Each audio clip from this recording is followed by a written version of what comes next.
menuju surga.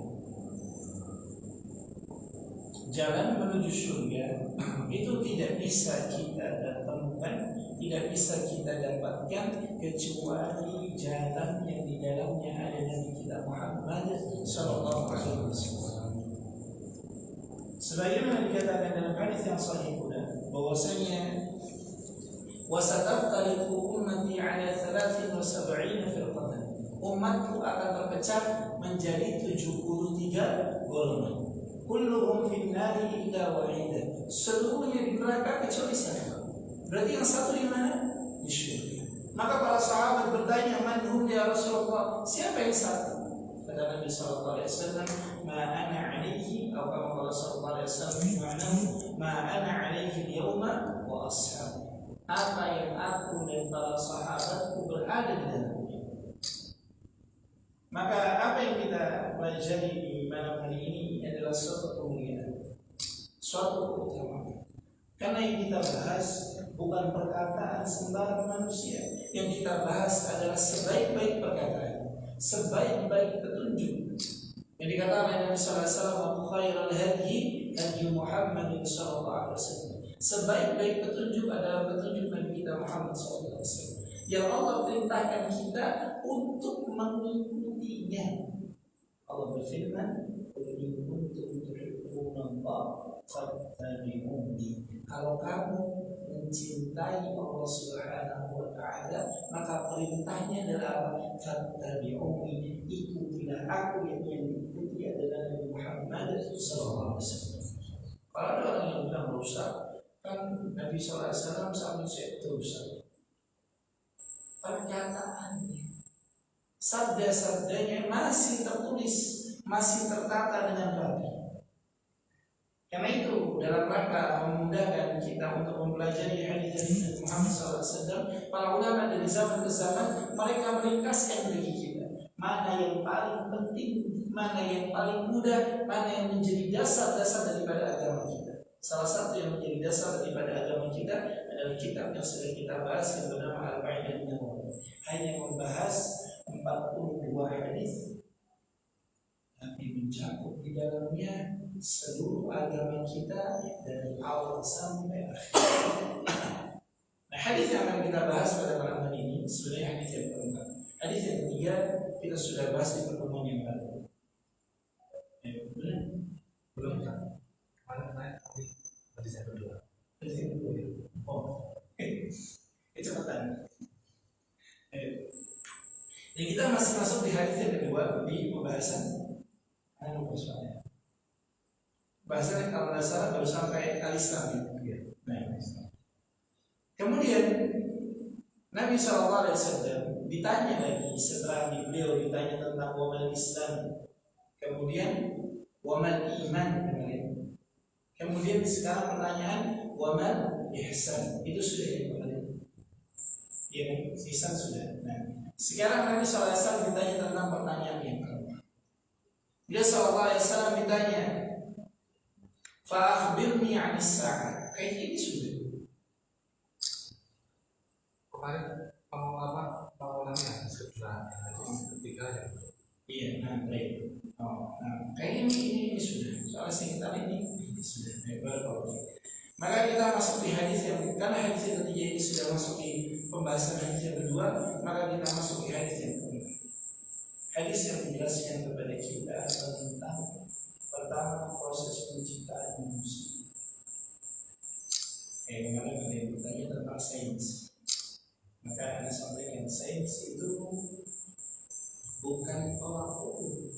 Tolak ukurnya adalah Al-Quran dan Sunnah. Sains hanyalah pelengkap. Karena sebelum sains itu ada, sebelum ilmu yang sekarang ada digunakan untuk meneliti apa yang berkaitan tentang rahim dan seterusnya, Nabi SAW dalam hadis dari Imam Bukhari dan Imam Muslim dari jalan Abdullah bin Mas'ud radhiyallahu taala anhu, beliau berkata, "Haddatsana Rasulullah sallallahu alaihi wasallam," telah menceritakan kepada kami.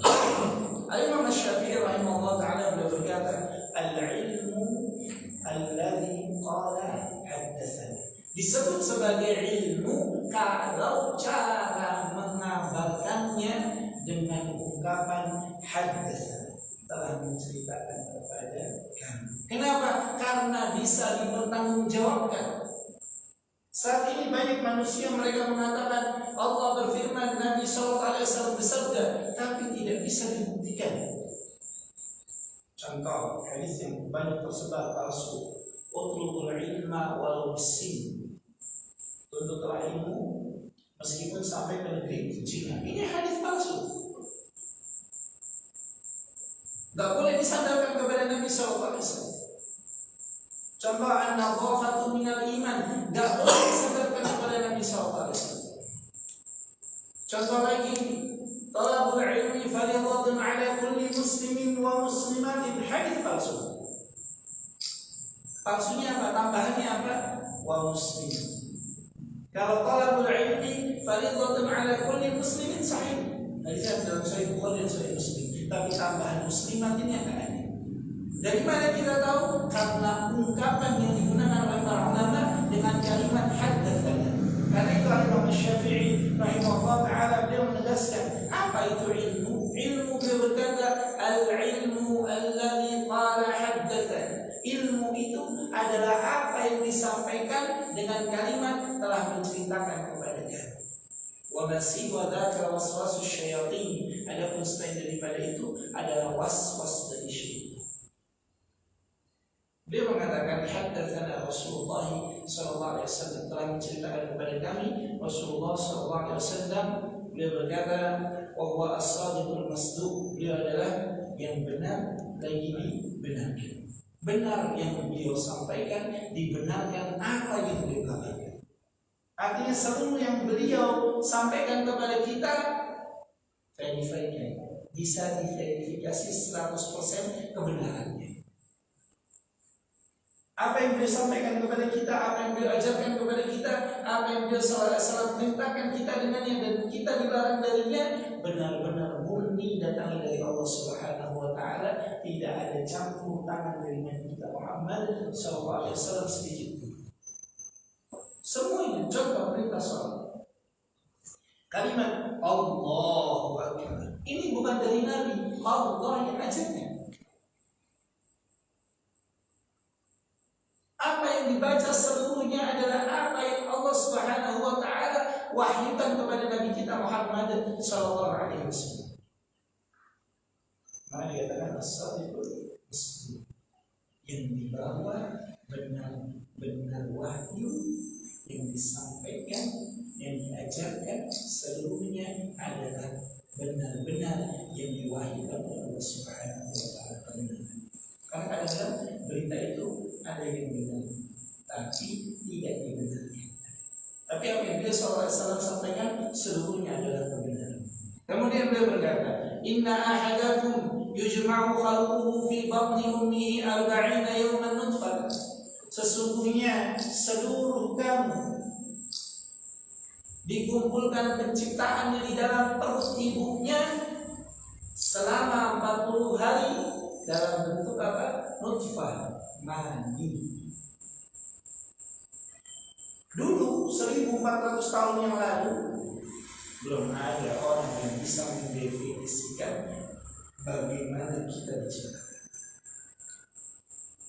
1400 tahun yang lalu Nabi SAW mengatakan apa? Inna ahadakum yujma'u fi batni ummihi 40 yawman nutfatan.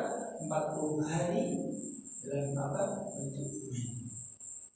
Mani itu akan berjalan kembali. Bisa dilihat di dalam penelitian ini.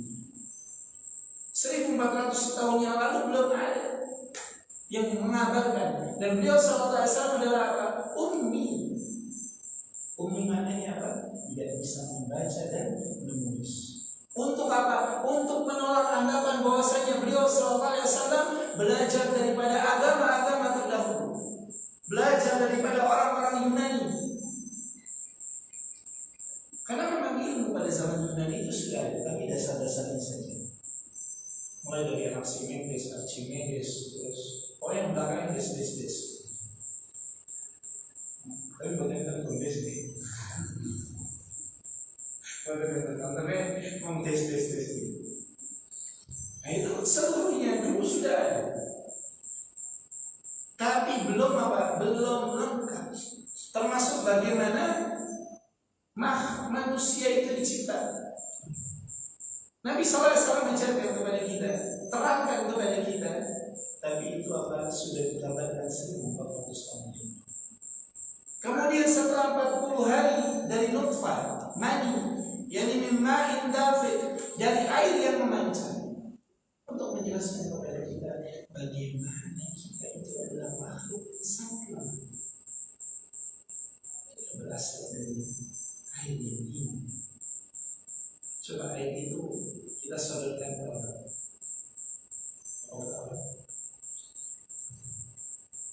Macam itu.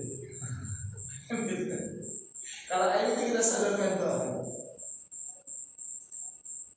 kemudian dia jadi manusia merasa besar. Nabi SAW terangkan kepada kita proses penciptaannya, yang itu berasal dari wahyu Allah Subhanahu wa Ta'ala, karena beliau tidak pernah kemana-mana. Fil badiyah, di tengah-tengah gurun pasir, jauh dari mana-mana, jauh daripada peradaban, tidak pernah dijajah. Memang asyidai wassaif, ketika turunnya ayat-ayat ila fi Quraisy ila fi rihlat asyidai wassaif, dikatakan syita itu mereka ke Yaman, saif itu mereka ke Syam. Karena kami begini kalau jadi dikatakan seperti itu. Dan itu mereka berdagang. Maka tidak ada yang mengabarkan kepada Nabi SAW tentang hal ini kecuali dari Allah Subhanahu wa Ta'ala. Kemudian, thumma yakunu 'alaqatan mithla dzalik. Kemudian setelah 40 hari dari nutfah, dari mani tersebut menjadi segumpal darah. Prosesnya 40 hari. Siapa yang mengajarkan ketelitian seperti itu? Allah Subhanahu wa Ta'ala kepada Nabi Muhammad SAW. Maka dikatakan tadi as-sadiqul mustaqim. Kabarnya 100% benar, yang mengabarkan juga 100% benar.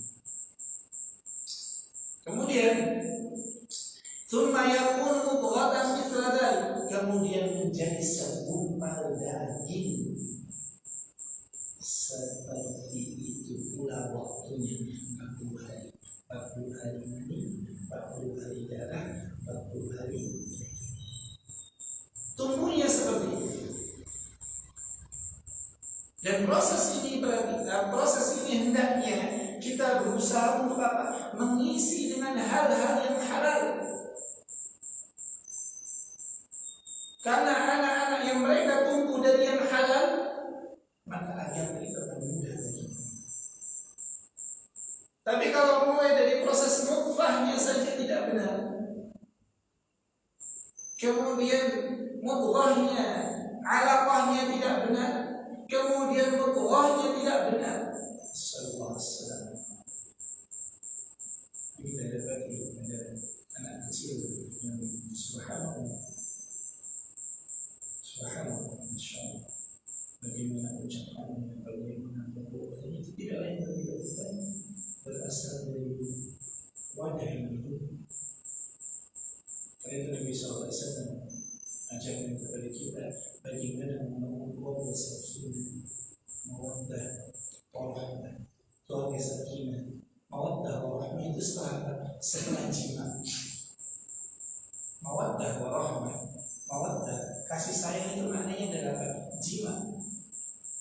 Rahmah adalah apa? Keturunan. Maka keluarga sakinah, mawaddah, warahmah itu adalah diungkapkan sakinah itu mawaddah itu maknanya adalah apa? Jiwa. Ar-Rahmah adalah keturunan. Apa kata Nabi SAW untuk mengajarkan kepada kita apa yang harus kita lakukan dalam memilih pasangan? Fadfar bidzati din. Pilihlah yang baik agamanya. Maka nanti yang punya putri, maka pastikan laki-laki itu dari laki-laki yang beragama. upayakan, tapi agama belum tentu.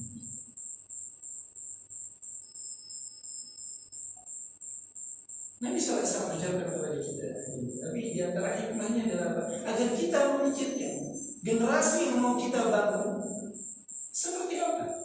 Apakah seperti sekarang?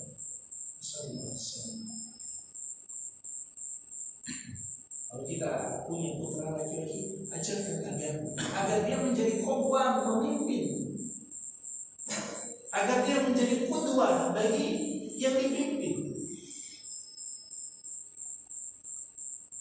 Kenapa? Karena kata Nabi Sallallahu Alaihi Wasallam, "Tsumma yursal ilaihim," kemudian diutus kepada qudwah tersebut anak-anaknya.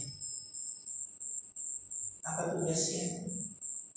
Fayanfukhu fil qubur, ditiupkan kepada jasad tersebut, daging tersebut ruh.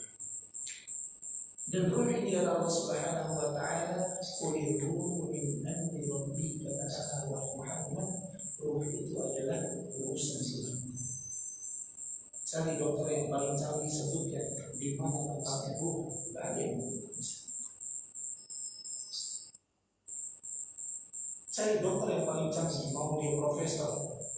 Jantung kalau dicabut ada tempatnya, ada bekasnya. Usus kalau dipotong ketahuan. Ruh begitu dicabut, gak ada yang tahu di mana tempatnya. Karena itu Allah katakan apa? Qulir ruhu min amri rabbik. Karena Allah katakan yas'alunaka 'anil ruh. Mereka bertanya kepada Muhammad tentang ruh. Maka ruh ini adalah apa? Urusan daripada Allah Subhanahu. Dan di antara perkara yang dapat merusak ruh kita adalah meditasi. Perkara yang dapat merusak ruh kita adalah meditasi. Dan perkara yang akan menguatkan ruh kita adalah salat, berzikir, membaca. Ini ada pakar bilang meditasi itu apa? Membuka hal-hal yang gaib. Membuka pintu syaitan. Karena Allah katakan afala bi dzikrillahi tatma'innul qulub. Bukankah dengan berzikir kepada Allah hati itu? Begitu meditasi, bukan ketenangan yang tidak, kerusakan yang tidak. Ruh yang menjadi rusak. Karena itu kita mohon kepada Allah Subhanahu wa taala ilmu dan atas.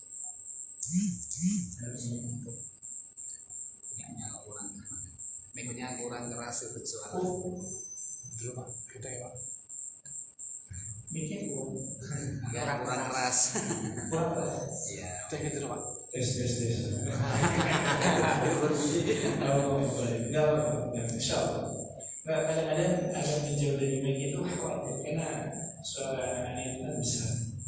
Iya, khawatir nanti justru malah terlalu besar.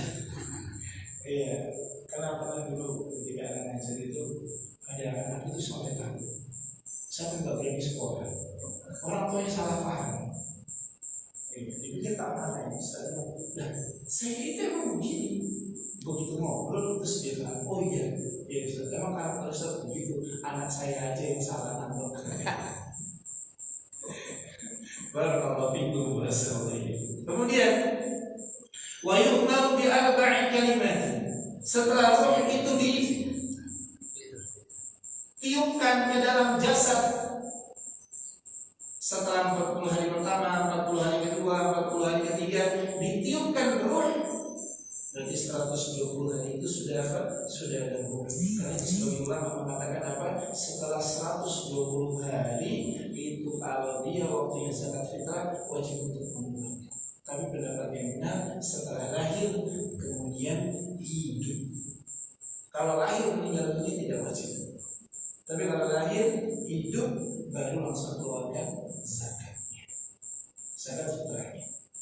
Meskipun ada yang mengatakan kenapa? Karena rohnya sudah ditiupkan sehingga dia wajib untuk mengeluarkan zakat. Tapi ini sebagian ulama mengatakan ini adalah pendapat yang Allah Taala. Maka kalau sudah ditiupkan roh, maka ditetapkan baginya 4 perkara. Yang pertama, rizki, bikatbi rizki, ditetapkan, ditakdirkan rezekinya, banyak sedikitnya. Maka nggak semua orang kaya anaknya kaya, kecuali yang kekayaannya 7 turunan, 8 tanjakan, 3 tikungan, 8 belokan. Kecuali kalau kekayaan seperti itu. Mbah kamu kan kaya, iya saya keturunan ke-8 karena kayanya 7 turunan. Keturunan ke-8 nggak kaya. Tapi itu udah ketetapan Allah Subhanahu wa Ta'ala. Maka jangan pernah kita mengkhawatirkan rizki daripada orang-orang yang menjadi tanggung jawab kita, karena Allah yang telah menetapkan. Yang harus kita ajarkan kepada mereka, kita khawatirkan kepada mereka adalah apa? Agamanya. Kita ajarkan kepada mereka agama Allah Azza wa Jalla, sehingga kalau mereka diberikan rizki yang banyak, rizki itu akan membimbingnya, mengantarkannya ke dalam surga.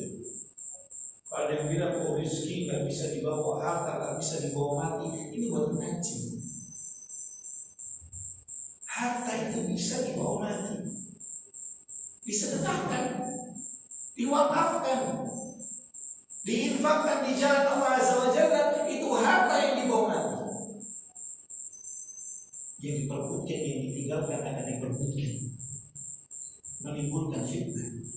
Tapi yang diinfakkan, yang disedekahkan, itu yang akan dibawa mati. Maka kita jangan mengkhawatirkan rezeki. Dan kata Nabi sallallahu alaihi wasallam, ya ayyuhan nas, dan sahih Ibnu Majah, Nabi sallallahu alaihi wasallam bersabda, ya ayyuhan nas ittaqullah fa ajmilu fil talab. Wahai manusia, bertakwalah kamu kepada Allah. Fa ajmilu fil talab, dan perbaguslah cara kamu dalam meminta, cara kamu dalam memohon rezeki dari Allah Azza wa Jalla. Kenapa? Karena sudah ditetapkan. Ada 2 orang pedagang, sama-sama dagangannya. Yang satu raminya Masya Allah, yang satu sepi. Karena bukan karena rezekinya, tapi karena rezeki. Kadang bukan karena promosinya yang gila-gila, bukan, tapi karena rezeki telah ditetapkan. Kadarnya sedikit atau banyaknya, maka kita jangan khawatir. Yang kita khawatirkan adalah agamanya. Kalau kita jadi orang tua, yang kita khawatirkan adalah agama mereka. Jangan kita khawatir tentang rezeki. Allah yang berikan kepada mereka, Allah tetapkan bagi mereka. Ketika mereka sudah lahir, kata lembaga survei, setiap bayi Indonesia lahir dalam keadaan menanggung hutang.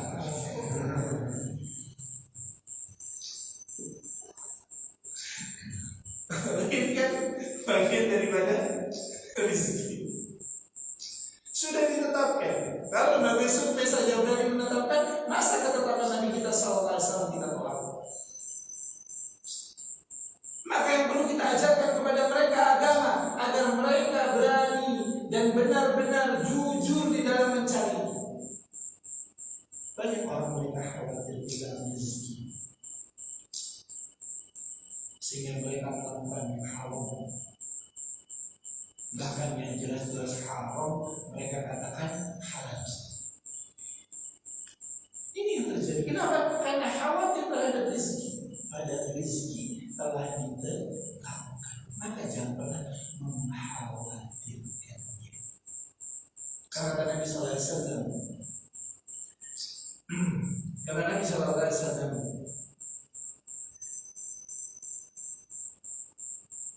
walan tamuta, dan tidaklah akan meninggal dunia.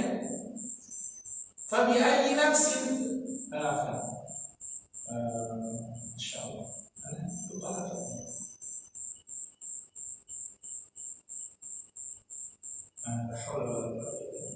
Dan tidaklah satu jiwa, maknanya ana lupa ya, subhanallah. Dan tidaklah satu jiwa itu meninggal dunia hatta tastawfiya rizqaha, melainkan pasti telah disempurnakan jatah rezekinya. menempuh jalan yang haram dalam rangka meraih rezeki tersebut. Janganlah kita menentang perintah Allah Azza wa Jalla dalam rangka meraih pundi-pundi harta yang telah Allah tetapkan bagi kita. Karena apa yang Allah tetapkan pasti akan sampai, apa yang tidak Allah tetapkan tidak akan pernah sampai. Contohnya punya saudara, dia itu nyampe dari zaman SMP sampai sekarang aja jadi.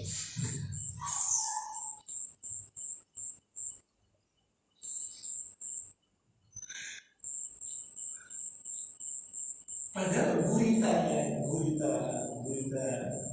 pertemanannya di kota ini Subhan dari A sampai Z-nya tahu temannya di mana.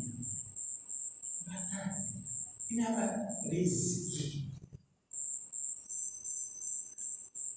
Ada orang yang dari anak belakang nyampe tiba-tiba jadi. Baru sekali ada yang langsung jadi. Kenapa? Karena rezeki.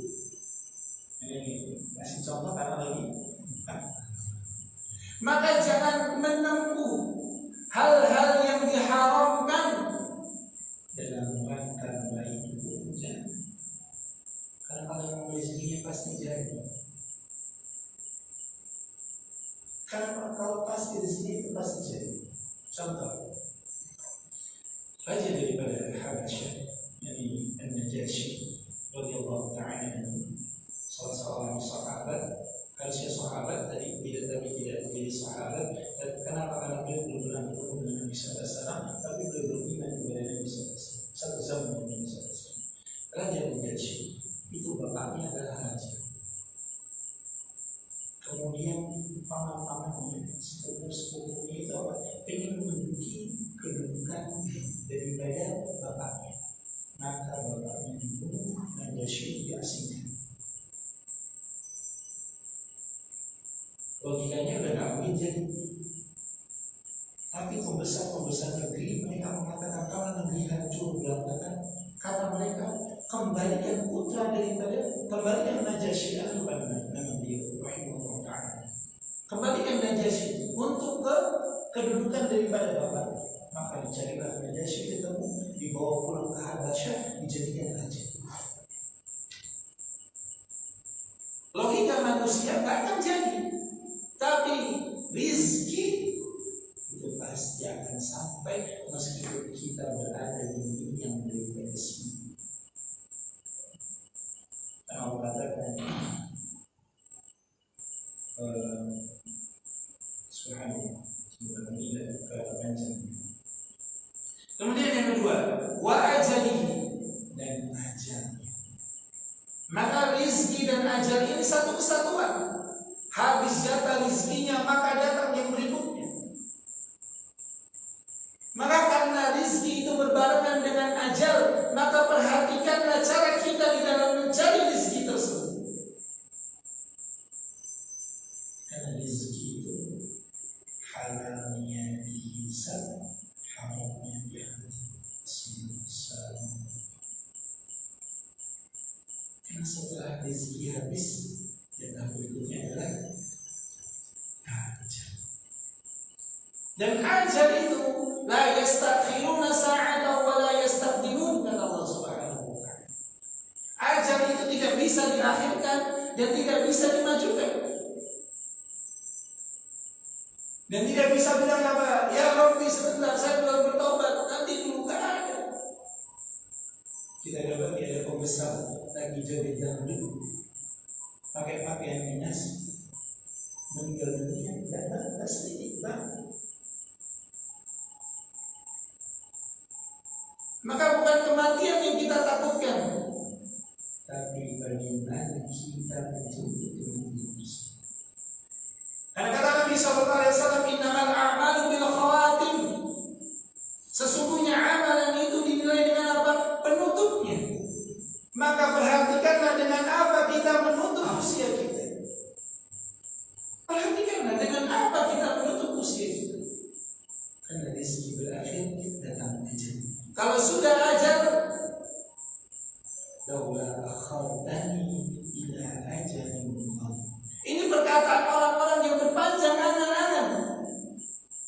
Sebentar ya Allah, mau mati sedikit saat tingkat, kalau tingkat. Sebentar, cicilan belum selesai. Ini enggak nunggu. Karena itu mereka berkata, laula akhartani, kalau bisa diakhirkan. Li ajalin musamma, laula akhartani ila ajalin musamma, kalau bisa diakhirkan dalam keadaan yang sebentar. Apa kata mereka? Fa'asaddaqan, agar kami bisa bersedekah. Maka sekarang sebelum datang ajal, bersedekahlah yang banyak. Jangan sampai nanti ketika ajal sudah sampai di sini, kita baru mau sedekah. Jangan sampai kalau ajal sudah di sini, baru mau bertobat.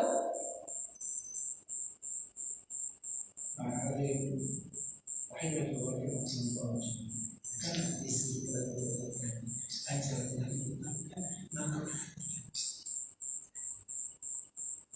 kemudian kata Nabi sallallahu alaihi wasallam, wa amalihi, dan amal perbuatannya. Amal perbuatannya telah ditetapkan.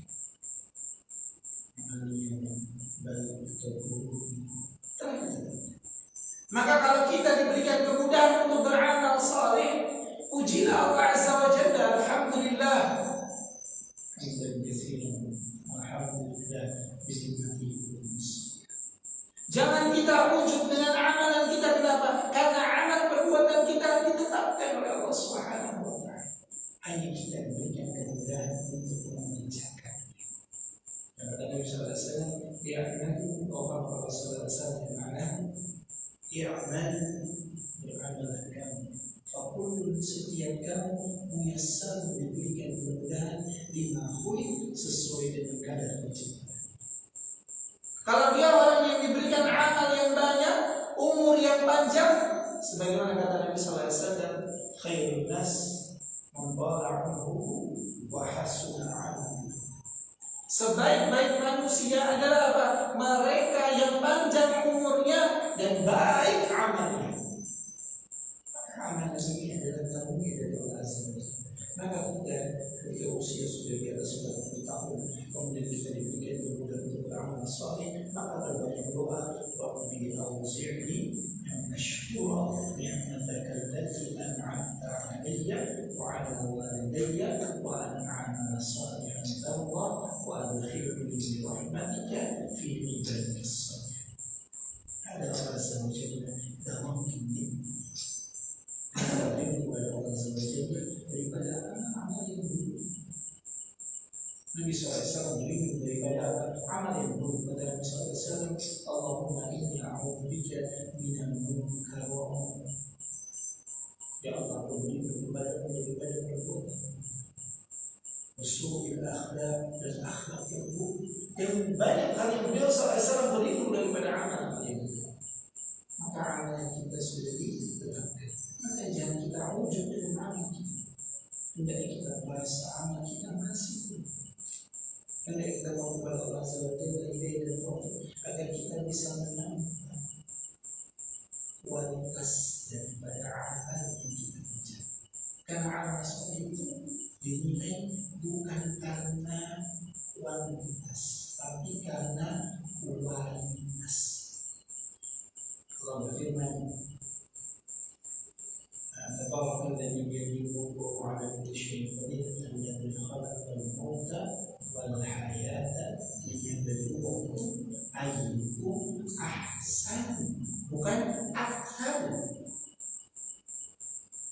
Dialah yang menciptakan kehidupan dan kematian untuk menguji siapa di antara kamu yang paling baik, ahsan, yang paling baik.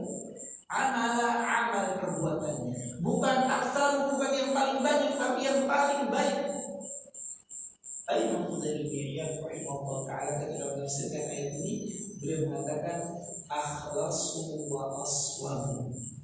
Amalan yang paling ikhlas hanya untuk Allah dan yang paling benar, yang paling sesuai dengan yang diajarkan oleh Nabi Muhammad SAW. Ini amalan yang paling berkualitas. Maka sedikitnya amal bukan menjadi kekuatan ketika diiringi dengan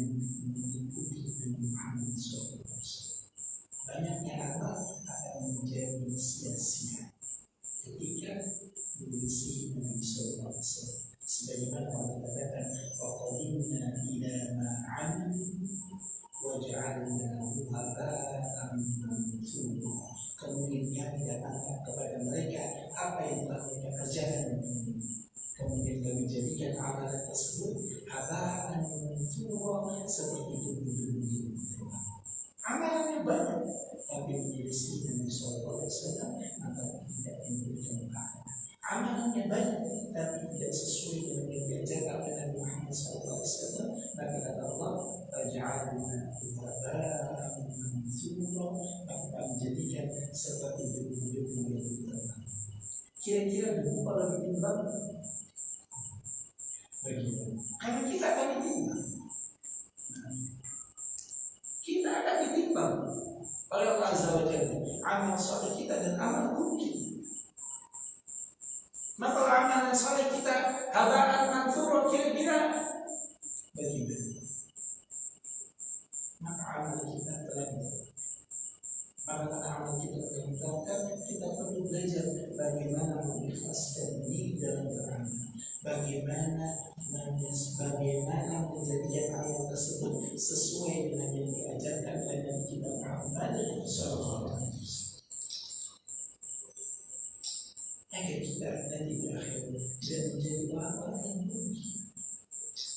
Amalannya banyak, tapi seperti debu-debu yang terbang. Assalamualaikum warahmatullahi wabarakatuh. Kemudian kata Nabi Sallallahu Alaihi Wasallam, "Wasyafiyun al-sa'id," dan dia ditetapkan sebagai orang yang bahagia, orang yang celaka, atau orang yang bahagia.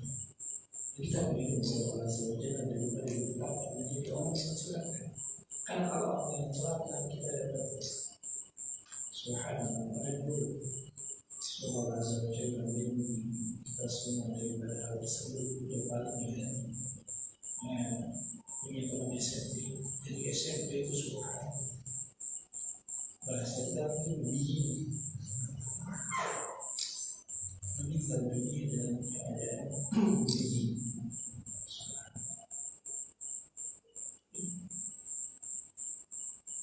Bisa jadi itu lebih daripada kebaikan untuk kita ambil ibu belajar. Kita berharap dan kita termasuk orang-orang yang bahagia. Mungkin dulu kita melakukan kekurangan, dosa-dosa. Kemudian menjelang senja kita diberikan kemudahan untuk beramal soleh. Maka dari kita berdoa yang ada kita menjadi orang-orang yang berbahagia. Kenapa? Karena menutup usia dengan amal soleh, dengan mendekatkan diri kepada Allah Subhanahu. Karena Allah berfirman, apa ciri kebahagiaan? Allah katakan, "Faman zuhziha 'anil nar," barang siapa yang diselamatkan dari neraka, wa udkhilal jannah, dan dimasukkan ke dalam surga, faqad faz, mereka orang-orang yang berbahagia. Mereka orang-orang yang berbahagia. Inilah standar kebahagiaan yang harusnya kita jadikan tolak ukur. Standar kebahagiaan itu di sini, diselamatkan dari neraka, dimasukkan ke dalam surga. Karena setiap kita pasti akan meniti jembatan di atas neraka jahanam yang bernama sirat. Kullukum, semua kalian, dari awal sampai akhir, yang nasabnya mulia sampai yang hina, yang kaya, yang miskin, semuanya akan meniti jembatan yang dibentangkan di atas jahanam. Maka standar kebahagiaan kita harus standar kebahagiaan yang Allah tetapkan dalam Al-Quran. Dan siapa yang diselamatkan dari neraka, wa udkhilal jannah, dan dimasukkan ke dalam surga, faqad faz, mereka akan orang-orang yang ini standar kita. Karena kita tahu kita diberikan rezeki, ajalnya, amalannya, bahagia dan celaka. Maka dari yang kepada Allah SWT ada orang-orang yang menjadi orang yang bahagia, orang yang rezekinya halal bagi dia, orang yang betul ajalnya dengan kebaikan yang dikatakan oleh Nabi SAW,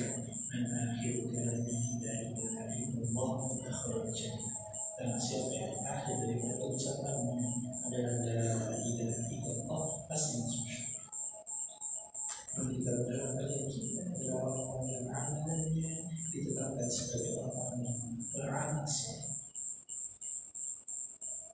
yang senantiasa hidupnya diisi dengan kebaikan demi kebaikan, yang dijauhkan dari Allah Subhanahu wa Ta'ala dari keburukan demi keburukan. Dan kita berharap agar kita termasuk dalam orang-orang yang berbahagia, orang-orang yang beruntung,